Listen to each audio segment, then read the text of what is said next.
পাবনায়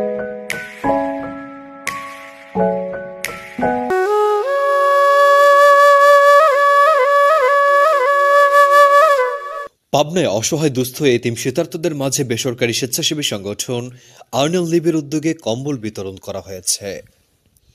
দেশে চলছে কনকনে শীত, পাশাপাশি ঘন কুয়াশায় অসহায় দরিদ্র মানুষের কষ্টের যেন সীমায় থাকছে না।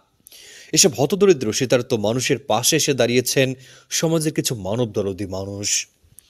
তারই ধারাবাহিকতায় বৃহস্পতিবার ২৬ ডিসেম্বর সকাল ৯টার দিকে পাবনার সারথিয়ায় সোনাতলা দারুল আরকাম ইবতেদায়ী মাদ্রাসায় আর্নেল লিবের সংগঠনটির পরিচালক লন্ডন প্রবাসী ফরিদা ইয়াসমিন জেসির সহায়তায় শীতবস্ত্র বিতরণ কার্যক্রম বাস্তবায়ন করেন জেলা টিমের সদস্যরা। এ সময় উপস্থিত ছিলেন নাগডেমরা ইউপি চেয়ারম্যান হাফিজুর রহমান হাফিজ, বিশিষ্ট সমাজসেবক শামসুল আলম, চ্যানেল এস এর পাবনা জেলা প্রতিনিধি এম জে সুলভ, বিশিষ্ট সমাজসেবক জাহিদুল ইসলাম সহ এলাকার গণ্যমান্য ব্যক্তিবর্গ এবং এ সময় উপস্থিত ছিলেন।